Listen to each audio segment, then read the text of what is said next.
अस्सलाम वालेकुम, मैं खुश आमदीद कहता हूँ आपको अपने चैनल तस्बीह टीवी पर। और जाज कराम की रहनुमाई के लिए एक सिलसिला मैंने शुरू किया है अपने चैनल पर। उसी के एक नए एपिसोड के साथ आज आपकी खिदमत में हाजिर हूँ। सबसे पहले मैं दुआ गो हूँ उन हजाज कराम के लिए जिनका नाम इस साल सन 2024 में हज के लिए मुंतखब हुआ है। आप यकीन करें कि आप बहुत बड़ी सआदत अल्लाह पाक ने आपको नसीब की है। मेरी आपसे गुजारिश है कि जब आप हज के सफ़र में जाएँ तो आप मेरे लिए दुआ ज़रूर करें। जब अराफात के मैदान में आप अपने हाथों को दुआ के लिए बुलंद करें, मुझे भी अपनी दुआओं में ज़रूर याद रखें। जी, तो हज की तैयारियाँ शुरू कर दें। वो अफ़राद जिनको अल्लाह ने मुंतखब कर लिया है, जिनके नाम फ़ाइनल हो गए हैं, या जो प्राइवेट हज स्कीम के ज़रिए हज पर जाना चाहते हैं और इरादा रखते हैं, मेरी उनसे गुजारिश है कि वो अभी से ही तैयारियाँ शुरू कर दें। 10 निकात आपके लिए मैंने आज निकाले हैं, जिन पर आपको बहुत ज़रूरी है हज से पहले काम करना और तैयारी करना आज ही से शुरू करनी चाहिए। सबसे पहले आप एक एंड्रॉयड फ़ोन ले लें। अगर आप एंड्रॉयड फ़ोन के यूज़र नहीं हैं और एक स्मार्टफ़ोन का इस्तेमाल नहीं करना जानते, तो आप फ़ौरी तौर पर एक एंड्रॉयड मोबाइल लें, उसको इस्तेमाल करना शुरू करें, उसको यूज़ करना सीखें। क्योंकि हज पे अब तकरीबन ये लाज़मी हो गया है कि आपके पास स्मार्टफ़ोन होना चाहिए। बहुत सारी एप्लीकेशंस ऐसी हैं जो आपको रहनुमाई करती हैं, और सऊदीया के कानून के मुताबिक भी चीज़ें ऐसी हैं, कुछ एप्लीकेशंस ऐसी हैं जिनका इस्तेमाल आपको ज़रूरी करना पड़ता है। तो उसके लिए ज़रूरी है कि आपको एंड्रॉयड फ़ोन का इस्तेमाल करना आना चाहिए। दूसरे नंबर पर है यूट्यूब का इस्तेमाल। आप यूट्यूब का इस्तेमाल करना ज़रूर सीखें, क्योंकि बहुत सारे ऐसे हमारे दोस्त हैं जो गाँव देहात से ताल्लुक़ रखते हैं, सादा तबीयत लोग हैं। शहरी भी हैं तो वो सादा तबीयत हैं, बुज़ुर्ग हैं, वो एंड्रॉयड फ़ोन इस्तेमाल नहीं करते, सादा बटन वाला मोबाइल इस्तेमाल करते हैं। तो उन्हें चाहिए कि वो मोबाइल का इस्तेमाल सीखें और साथ यूट्यूब का इस्तेमाल सीखें, ताकि मालूमाती वीडियोज़ उन तक पहुँचती रहें। हज के दौरान भी अगर कोई मनासिक में या फ़राइज़ में उन्हें किसी चीज़ को सीखना है या समझना है, तो आप मुख्तलिफ़ चैनल्स हैं जो आपकी रहनुमाई करते हैं, उनमें से आप वीडियोज़ देख सकते हैं। मैं भी इंशाल्लाह अपने चैनल पर हज की फ़र्ज़ियत और वाजिबात की मुकम्मल सीरीज़ हज से पहले इंशाल्लाह अपलोड कर दूँगा, तो उससे भी आपको काफ़ी रहनुमाई मिलेगी। तो नंबर 3 है पाक हाजी ऐप का इस्तेमाल करना सीखिए। आज से ही उस ऐप के साथ आप यूज़ टू हो जाएँ। उस बहुत फ़ायदेमंद एप्लीकेशन है। आपको हर किस्म की रहनुमाई, मसनून दुआएँ, वाजिबात, फ़राइज़, हर चीज़ के बारे में मुकम्मल तफ़सीलात उस एप्लीकेशन पे मिलेगी। आपको अपने होटल, हॉस्पिटल्स, खाने-पीने की सहूलियात, तमाम मसाइल के बारे में रहनुमाई मिलेगी। इस सिलसिले में मैंने अपने चैनल पर एक मुकम्मल डिटेल वीडियो बनाकर अपलोड की हुई है। अगर आप हज ऐप का इस्तेमाल, पाक हज ऐप का इस्तेमाल सीखना चाहते हैं, या उसके अंदर क्या-क्या फ़ीचर्स हैं जो आप इस्तेमाल कर सकते हैं, तो उसके लिए मेरे चैनल में एक वीडियो मौजूद है, आप उसको सर्च करके देख सकते हैं जी। जी, चौथा पॉइंट है आप नुस्क ऐप का इस्तेमाल ज़रूर सीखिए, क्योंकि नुस्क ऐप एक ऐसी ऐप है जिसमें के ज़रिए आपको रियादुल जन्नह की एंट्री मिलती है, और हज या उम्र में एक दफ़ा आपको मौका दिया जाता है कि आप रियादुल जन्नह में दाखिल हो सकें। और ये मौका दोबारा हासिल करने के लिए आपको 1 साल इंतज़ार करना पड़ेगा। सऊदी अरब के नए कानून के मुताबिक उन्होंने पाबंदी आयद कर दी है कि रियादुल जन्नह के अंदर दाखिल होने वाला शख्स दोबारा 1 साल तक उसके अंदर दाखिल नहीं हो सकेगा। तो नुस्क ऐप के वहाँ पर भी बड़े मसाइल होते हैं। मैंने खुद हाजियों को देखा है, ख्वार होते, इधर-उधर भागते, लोगों की मिन्नतें करते। तो आप बेहतर है कि उसका इस्तेमाल घर से सीख कर जाएँ, ताकि जब वहाँ पर आप जाएँ तो आपको अपॉइंटमेंट लेने में कोई इशू ना हो। नंबर 5 पर आप गूगल मैप का इस्तेमाल ज़रूर सीखिए। गूगल मैप यकीन कीजिए कि आपके लिए बहुत आसानियाँ पैदा करता है। मैंने इसका इस्तेमाल किया और बहुत मैंने इससे फ़ायदा उठाया।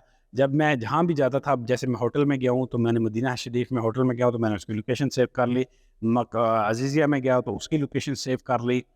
मुख्तलिफ़ जगह पे जब मैं जैसे ख़ैमे में गया, मिना में गया, तो मैंने अपनी लोकेशन सेव कर ली, ताकि जब मैं कहीं आगे पीछे जाऊँ तो वापस मुझे अपने मंज़िल तक पहुँचने में मुश्किल ना हो। तो उसने मेरी बड़ी मदद की। दूसरा मेरे साथ एक ट्रेजेडी ये हुई कि जब हम जमरात से रमी करके बाहर आ रहे थे पहले दिन, तो वालिद साहब को दिल की तकलीफ़ हुई, बड़ी परेशानी थी। लाखों लोग हाजी आ रहे थे, मैंने एम्बुलेंस को कॉल की, कोई रिस्पॉन्स नहीं था, कोई किसी का पुरसान हाल नहीं। लाखों अफराद वहाँ से गुज़र रहे होते हैं, गर्मी की शिद्दत थी, बहुत परेशानी की सूरत हाल बनी। तो मैंने फ़ौरी तौर पर गूगल मैप निकाला, उसमें से सर्च किया, तो बिल्कुल करीब तरीन मुझे रेड क्रिसेंट का एक हॉस्पिटल नज़र आ गया। तो मैं उस डायरेक्शन में मैंने जाना शुरू कर दिया, व्हील चेयर पे अब्बू को बिठाया, और उस तरफ हम जाना शुरू कर दिया। जैसे ही गए तो मैं जो सिक्योरिटी एहलकार थे उनको मैंने वो मोबाइल पे लोकेशन दिखाई कि मैंने इस हॉस्पिटल जाना है। उन्होंने बैरियर खोला और मुझे रास्ता दे दिया, और मैं 4 से 5 मिनट के अंदर अंदर हॉस्पिटल पहुंच गया। यकीन कीजिए, अगर उस वक्त मेरे पास गूगल मैप ना होता या मैं उसका इस्तेमाल ना जानता, تو اللہ جانے کہ میں کس مشکل میں پھنستا، لیکن گوگل میپ نے میرے لیے بہت آسانی کی۔ دوسرا، گوگل میپ کی وجہ سے مجھے یہ آسانی ہوئی کہ جب والدین بیمار تھے تو میں انہیں طواف زیارت کے لیے لے کر گیا۔ مفتی صاحب ایک تھے ہمارے دوستوں سے، میں نے پوچھا تو انہوں نے کہا جی کہ آپ ان کو کیونکہ بیمار ہیں اور تکلیف میں ہیں، تو بجائے اس کے کہ آپ دوبارہ ان کو خیمے میں لے کے جائیں، آپ ان کو طواف زیارت کرا کے اپنی ہوٹل پر لے کر جا سکتے ہیں عزیزیہ۔ تو میرے پاس لوکیشن سیو تھی۔ جیسے ہی میں حرم سے باہر نکلا تو میں نے ٹیکسی ڈرائیور کو لوکیشن دکھائی، اس نے مجھے جناب ہوٹل پہ ڈراپ کر دیا۔ اگر وہ لوکیشن نہ میرے پاس ہوتی تو میں ہوٹل پہ کبھی بھی نہیں پہنچ سکتا تھا، کیونکہ نہ مجھے وہ اس ایریے کا پتہ تھا، نہ گلی کا پتہ تھا، نہ ہوٹل کا پتہ تھا۔ تو گوگل میپ نے وہاں پر بھی میرے لیے بہت آسانی کی۔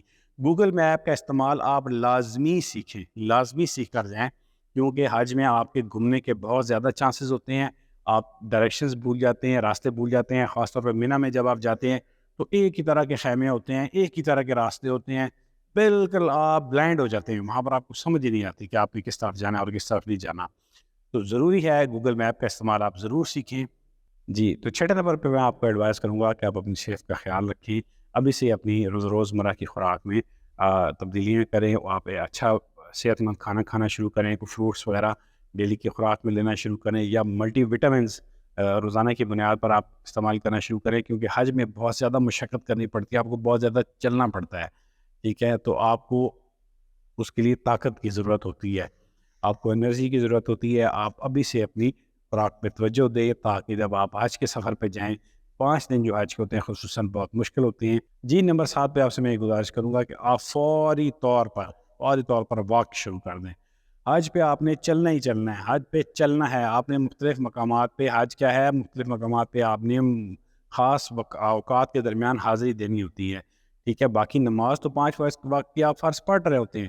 حج کیا ہوتا ہے کہ آپ نے تمام مقامات پر جانا ہے، وہاں پر حاضر دینی ہے، جیسے عرفات پہنچنا ہے، آپ نے منی ٹائم پہ پہنچنا ہے، عرفات پہنچنا ہے، مزدلفہ، جمرات، تو اس کے لیے آپ کو چلنا پڑتا ہے۔ کئی دفعہ ایسا ہوگا کہ کئی دن میرے پاس اسکرین شاٹس موجود ہیں، میں ویڈیو میں ہو سکا تو لگا بھی دوں گا، کہ ایک دن میں 28 کلومیٹر چلا ہوں، جس دن میں صرف طواف زیارت کرنے گیا ہوں۔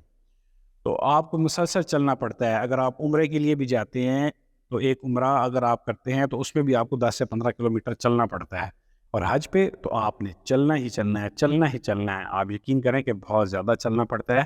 آپ آج ہی سے روزانہ اپنی 3 سے 4 کلومیٹر کی عادت بنائیں اور اس کو بڑھاتے چلے جائیں۔ کم سے کم 10 سے 15 کلومیٹر آپ کا روز کا چلنے کا اسٹیمنا ہو حج کے قریب جب آپ پہنچیں، کیونکہ اگر آپ 3 دن جمرات پہ رمی کرنے کے لیے بھی جائیں گے تو وہ ڈائیورشن لگی ہوئی ہوتی ہیں، راستے بند ہوتے ہیں، آپ کو بہت گھوم کر جانا پڑتا ہے، آپ کو خیمے تک پہنچنے میں بہت ٹائم لگتا ہے، تب بھی آپ کو تقریباً ایک دن 12 سے 15 کلومیٹر چلنا پڑتا ہے، اور مسلسل حج میں آپ کو چلنا پڑتا ہے۔ ضروری ہے کہ آپ اپنے آپ کو اس کا عادی بنائیں۔ جی، تو نمبر 8 پہ میں آپ سے گزارش کروں گا کہ آپ نماز کی پابندی شروع کریں۔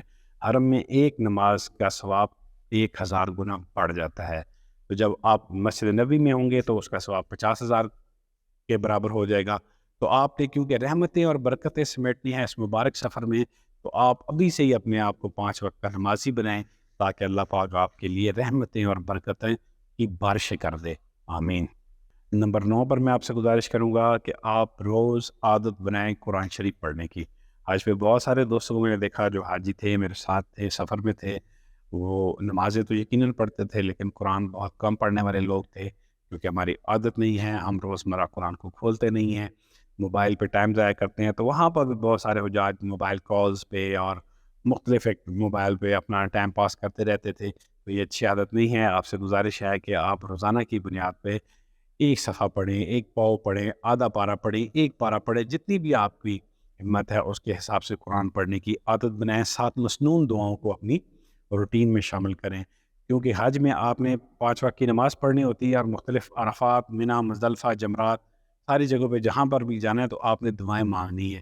آپ نے طواف بھی کرنا ہے تو طواف کے اندر بھی آپ نے دعائیں کرنی ہیں، تو ہمیں دعائیں تو کرنی آتی نہیں ہیں۔ عرفات میں حضور صلی اللہ علیہ وسلم نے زندگی کی سب سے لمبی دعا مانگی جو کئی گھنٹوں پر محیط تھی۔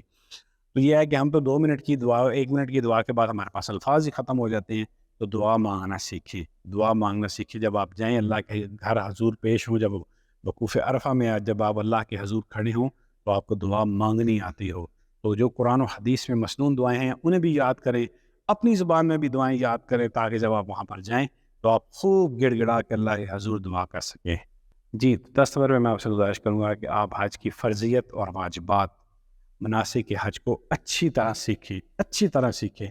कोई किताब ले लें, उसको बार-बार पढ़ें, वरना जब आप वज़ारत मज़हबी अमूर की ट्रेनिंग में जाएँगे तो वो आपको किताबचे देंगे, तो उससे भी आपको काफ़ी रहनुमाई होगी, आपको वो ट्रेनिंग देंगे, सिखाएँगे भी सही। वज़ारत अपने एक स्टूडियो के ज़रिए शॉर्ट वीडियोज़ रिकॉर्ड कर रही है, वो भी आपको अपनी एप्लीकेशंस के ज़रिए भेजेगी, जिसमें आपको मनासिक के बारे में बताया जाएगा। लेकिन फिर भी मैं आपसे गुज़ारिश करूँगा कि आप हज को अच्छी तरह सीख कर जाएँ, क्योंकि हज ज़िंदगी में एक बार फ़र्ज़ है। अगर आप पहली दफ़ा जा रहे हैं तो आपने पहला अपना फ़र्ज़ अदा कर लिया, दोबारा अल्लाह आपको 100 मरतबा भी मौका दे तो वो नफ़ली आपके हज होंगे। फ़र्ज़ी हज वही होगा जो आपने पहली दफ़ा की है। तो जो पहली दफ़ा आप करने जा रहे हैं उसकी आपको मुकम्मल रहनुमाई होनी चाहिए। आपको मनासिक के पता होना चाहिए, एहराम की पाबंदियों का पता होना चाहिए, वक़्त की पाबंदियों का पता होना चाहिए, तमाम चीज़ें हज के बारे में मुकम्मल सीख कर जाएँ। मैं भी इंशाल्लाह हज से पहले अपने चैनल पर तमाम मनासिक और फ़राइज़ के बारे में, वाजिबात के बारे में मुकम्मल तफ़सीली वीडियोज़ अपने चैनल पर अपलोड करूँगा। इंशाल्लाह उससे भी आपको बहुत रहनुमाई होगी। आप दोस्तों से सिर्फ़ एक गुज़ारिश है कि जब आप अल्लाह के घर हाज़िर हों, तो मुझे अपनी दुआओं में ज़रूर याद रखें, ताकि अल्लाह पाक मुझे आपके साथ इस साल हज का हमसफ़र बनाए। अल्लाह हाफ़िज़।